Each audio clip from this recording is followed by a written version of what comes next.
மற்றது இந்த மரத்தை முழுமையாக பராமரிக்கிறது வந்து எங்களோட ராசான்னு. அக்கராயங்குளம் யூனியன் குளம் சந்திக்கிட்ட பகுதியிலான இது இருக்குது. இப்போ தான் அவர் தான் இந்த மிகவும் கஷ்டப்பட்டு கூலியை போட்டு இந்த மரங்களை நடுவிக்கவர். எங்களுக்கு இந்த மரம் இருக்கிறபடியாக ஒரு பெரிய ஒரு பெருமையாக இருக்குது. என்னன்னு கேட்டால் இந்த இடத்தை விட்டு போகிறதுக்கு மனமில்லை. பாருங்க, இடத்தை பாருங்க. அது முதலாவது நன்றி அவருக்கு தான் சொல்லணும்.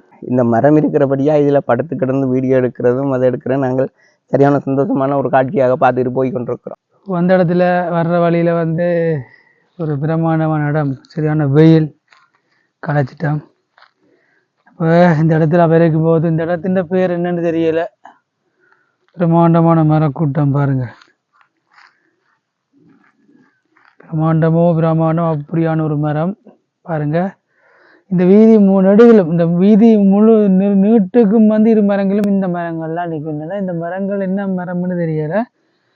இந்த இடத்தின் பேரும் எனக்கு தெரியலை. இனிதான் யார்கிட்டையும் கேட்டு தெரிஞ்சு கொள்ள வேணும்.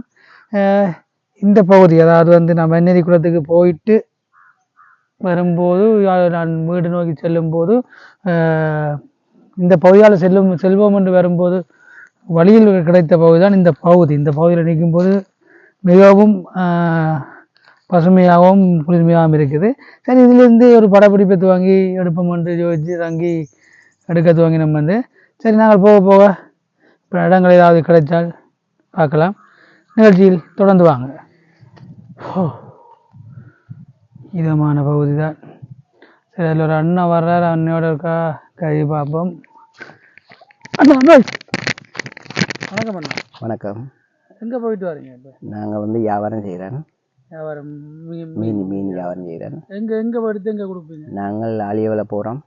ஆலியவலை போய் இப்படியே கிளிநொச்சி சேவரி சந்தையிலிருந்து அப்படியே உள்பகுதியாக வியாபாரம் செய்கிறேன். இது இந்த பகுதிக்கு என்ன பேர்? இந்த பகுதி வந்து அக்ராயனுக்கு சேர்ந்த இடம். இது அக்ராயன் பார்த்தீங்கன்னா கிளிநொச்சியிலிருந்து வரும்போது யூனியன் குளம், அக்ராயன் குளம். இது அக்ராயன் குளத்து தண்ணி தான் இந்த வெள்ளாமைக்கு வயல்காணி எல்லாத்துக்கும் போகிற பகுதி. மற்ற வந்து இதில் வந்து ஏகப்பட்ட பேர்கள் வந்து இந்த மரத்தை பொறுத்த மட்டும் வீடியோ எடுக்கிறாங்க. பிறந்தநாள், மற்றது வந்து பிறந்தநாள் வீடியோ, மற்ற சாமத்தீவு வீடு அதில் வந்து எடிட் பண்ணுறதுக்கு இதில் வந்து எடுக்கிறாங்க. மற்றது இந்த மரத்தை முழுமையாக பராமரிக்கிறது வந்து எங்களோட ராசான்னு. அவர் வந்து இந்த 12 நம்பர் ராசானன்னு சொன்னால் எல்லாருக்குமே விளங்கக்கூடியது. அவரோட பராமரிப்பு தான். அவர் தான் இந்த மிகவும் கஷ்டப்பட்டு கூலியை போட்டு இந்த மரங்களை நடுவிக்கவர். மற்ற இந்த ரோட்டை பெருப்பிக்கும் போது ஒரு கரையாக ஒரு மரத்தை ஒதுக்குறதுக்கு வெளிக்கிட்டவங்க. அதையும் அவர் விடலை. அவர் கொழும்புல போய் எல்லாரோடையும் கதைச்சி இன்றைக்கு இது வந்து வெளிநாட்டளவில், அதாவது வெளிநாட்டளவில் எல்லாருமே பார்வையிடுறதுக்கான ஒரு வாய்ப்பு இந்த மரம் இந்த பகுதியில் கிடைச்சபடியா எங்களுக்கு இந்த மரம் இருக்கிறபடியா ஒரு பெரிய ஒரு பெருமையாக இருக்குது. என்னென்னு கேட்டால் யாழ்ப்பாணத்திலிருந்து, திருகோணமலையிலேருந்து, கொழும்பு பகுதியிலிருந்து கூட இங்கே வந்து இதில் படுத்து கிடந்து வீடியோ எடுக்கிறாங்க. எல்லாமே ஒரு பகுதியாக அந்த அது முதலாவது நன்றி அவருக்கு தான் சொல்லணும். ஏன்னு கேட்டால் இந்த மரத்தை பராமரிக்கிறதுக்கே அவர் சரியாக கஷ்டப்பட்டவர். மற்றது இப்போ வாராக்கள் வந்து இந்த மரம் இருக்கிறபடியா இதில் படுத்து கிடந்து வீடியோ எடுக்கிறதும் அதை எடுக்கிறதும் நாங்கள் சரியான சந்தோஷமான ஒரு காட்சியாக பார்த்துட்டு போய் கொண்டிருக்கிறோம். இது வந்து எவ்வளோ தூரத்துக்கு இந்த மரங்கள் நடப்பட்டிருக்கு? இப்போ இது வந்து கிட்டத்தட்ட 3 மைல் இதுக்கு இருக்குது. அக்ராயன் மட்டும் இருக்குது. அக்ராயன் பிள்ளையார் கோயில் மட்டும் இது இருக்குது. குறிப்பாக வந்து ஒரே இன மரங்கள்லாம் நிற்கிது. ஒரே இனம் மரம். இது வாகை மரம்.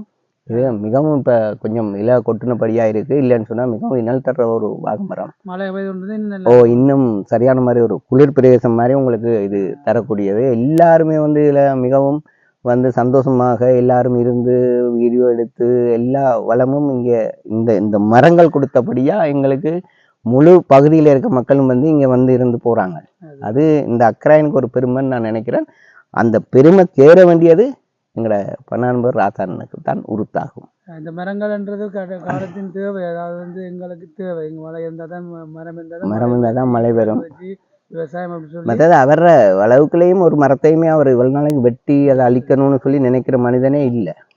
இப்போ அதில் இப்போ உண்மையாகவே அவருக்கு தான் நாங்கள் நன்றி சொல்ல வேண்டிய ஒரு கடமை இருக்குன்னு சொன்னால், அவர் மிகவும் இந்த இது மட்டும் இல்லை, இது மாடுகள் மேயாமல் சின்ன கண்டை வச்சு கூடு கட்டி அப்படி ஒரு மிகவும் இனி இல்லாத கஷ்டப்பட்டு தான் அவர் தன்னுடைய காசை கொடுத்து தான் இதெல்லாம் செய்து எத்தனை வருஷமா ஆச்சு இந்த மரங்கள்? இப்போ இது இருக்கு கிட்டத்தட்ட ஒரு 25 30 40 வருஷத்துக்கு மேலான ஒரு மரங்கள் இது.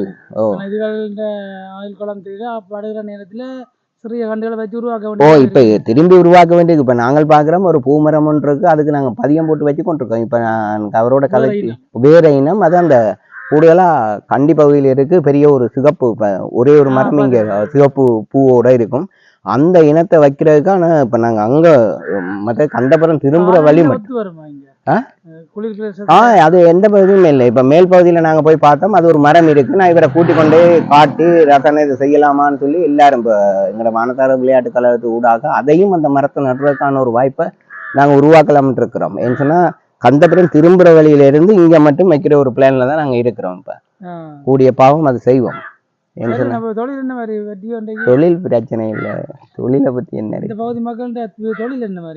தொழில் எல்லாமே விவசாயம் தான். இங்க கூடுதலா ஓ இதுல இருக்காங்க. மற்ற வந்து விவசாயம் செய்யற ஆக்கள் தான் கூடுதலான ஆக்கள் இருக்கு. ஓ இந்த முறை எல்லாம் பட்டியாச்சு. இந்த முறை மழை மிகவும் ஒரு அழிவை கொடுத்துருக்கு.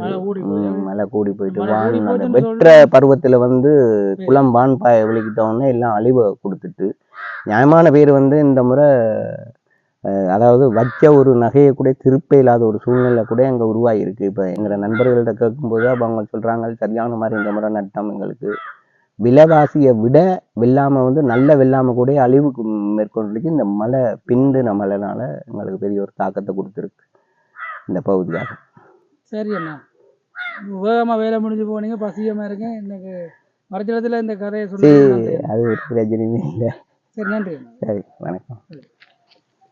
அந்த என்னென்னு சொன்னால், இந்த ஒரு அண்ணோட கதைச்சம் வந்து இந்த மரங்கள் வந்து பாக மரங்கள்னு சொல்லி அந்த அண்ணா சொல்லியிருந்தார். அந்த அண்ணா சொன்னது பற்றி பார்த்தால் இது ஒரு தனியார், அவருடைய பேர் சொல்லியிருந்தார் வந்து ஒரு தனியார் தான் சிறு வயதிலிருந்து வந்து இந்த மரங்களை உருவாக்கினதாகவும் அதுக்கு ஊர் மக்கள் சப்போர்ட் துணை புரிந்ததாகவும் சொன்னார். இந்த வீதியை அகலமாக்குவதற்கு இந்த வீதியின் பரப்பு நீளம் பத்தாது என்றதுனால வந்து ஒரு கரையில் உள்ள மரங்களை அழிப்பதற்கு நடவடிக்கை மேற்கொள்ளப்பட்ட போது அவர் அந்த தனி நபர், அந்த அண்ணன் சொன்ன அந்த நபர் வந்து கொழும்பு சென்று அழிக்கக்கூடாதுன்னு சொல்லி வாதாடி அதில் வெற்றி அடைந்து இந்த மரங்களை மீண்டும் பாதுகாத்து வருகின்றார்கள். இந்த வீதியை பாருங்கள், இந்த கிட்டத்தட்ட ஒரு 3 கிலோமீட்டருக்கு மேலாக இந்த இரு மரங்களும் பாக மரங்களை வைத்து பராமரித்து வருகிறார்கள்.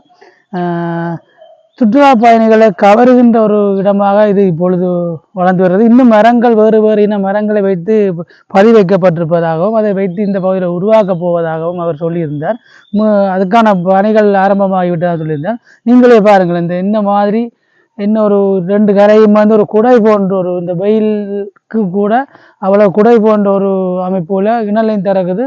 மிகவும் அழகான ஒரு காட்சியாக இருக்குது. மற்றது இன்னொரு விஷயம் சொல்லியிருந்தார் அண்ணன் வந்து விவசாயம் இந்த முறை வந்து மழை கூடிவிட்டது. மழை கூடினதால் வந்து விவசாயத்தை மழை நீர் அழித்து விட்டதாக சொல்லியிருந்தார். இந்த பகுதியெல்லாம் வந்து வயல் நிலங்கள்லாம், அந்த வயல் நிலங்கள் இந்த விவசாயத்தை வந்து இந்த முறை மழை கூடினதால் மழை அழிந்து விட்டதாக சொல்லியிருந்தார். அதில் வந்து விவசாயிகள் பெருமளவு பட்டிருப்பதாகவும் தெரிவித்திருந்தார். அருகில் பாருங்கள், ஒரு தென்னந்தோப்பு உண்டு. எவ்வளோ அழகாக இருக்குன்னு பாருங்கள். இந்த தென்னந்தோப்பை தாண்டி தான் அங்கெல்லாம் வயல்வெளி முழுதாகவும் அறுவடை செய்யப்பட்ட நிலையில் இருக்குது இந்த வயல்வெளிகள். இதை பாருங்க எப்படி இருக்குன்னு. மற்றது இந்த இடத்தை பற்றி சொல்லணும். இந்த இடம் வந்து அக்கராயன் குளம், அக்கராயன் குளத்தை சேர்ந்த பகுதி வந்து அக்கராயன் குளம், யூனியன் குளம், சந்திக்கிட்ட பகுதியிலான இது இருக்குது. இந்த பகுதி முழுக்க விவசாய பூமி, அதாவது வந்து வயல் பிரதேசம். பெரிய போராட்டத்துக்கு மத்தியில் தான் அந்த ஊர் மக்களும் சரி, அந்த தனி நபரும் சரி, இந்த மரங்களை வந்து உலகத்துக்கு கொண்டு வந்தீங்கன்னா. இந்த அருகில் பாருங்கள், மழை நீர் ஓடக்கூடிய நீரோடை. இப்போ வந்து மழை இல்லை, குளங்கள் பூட்டப்பட்டிருப்பதால் வந்து அது இந்த ஓடுகின்ற தன்மை குறைவாக இருக்குது. மற்றும்படி வெளியில் கொஞ்சம் பகுதி வன்னேரி குளத்தில் இந்த ப்ரோக்ராமை துவங்கிட்டு, இந்த ஒளிப்பதிவை துவங்கிட்டு முடிச்சுட்டு சாப்பிட்டு சரி இனி வீடு போகலாம்ன்ட்டு சொல்லித்தான் நான் வலிக்கிட்டேன். இருந்தாலும் இந்த பகுதியை பார்த்த உடனே இந்த பகுதியை படப்பிடிப்பு செய்யணும் என்ற ஒரு கட்டாயம் ஒரு ஆசை ஆவல் வந்ததால் வந்து இந்த பகுதியையும் படப்பிடிப்பு செய்கிறேன். இந்த வீதியை பாருங்கள். இந்த ஒருவர் வந்து மோட்டார் வெஹிக்கிள் செல்கிறார், எவ்வளோ விதமாக போகிறாருன்னு தான் அவ்வளோ பிரம்மாண்டமான காட்சி. இந்த இடத்தை விட்டு போகிறதுக்கு மனமில்லை. பாருங்க, இடத்தை பாருங்க. நாங்கள் இப்படியான இடங்கள் நாட்டில் இருந்தால் நாடு சொர்க்கம் தான். அப்படியான ஒரு வரப்பிரசாதம் தான் இந்த இடம் வந்து. பாருங்க, மிகவும் மிகவும் பிரமாண்டமான பிரதேசம், மிகவும் அழகான பிரதேசம். சரிகளே, பார்க்கும் வரையும் பார்த்து எல்லாமே முடிஞ்சது. பாருங்கள், இந்த ஓட்டத்தை பாருங்கள், எவ்வாறு இருக்குன்னு பாருங்கள். சரி நேர்களே, நிகழ்ச்சியை நாங்கள் முடிவு கொண்டோம். ஒதுக்கிட்ட நேரம் போயிட்டது. யாழ்ப்பாணம் போறதுக்கு ரெடி. இன்னொரு நிகழ்ச்சியில சந்திக்கலாம். பாய்.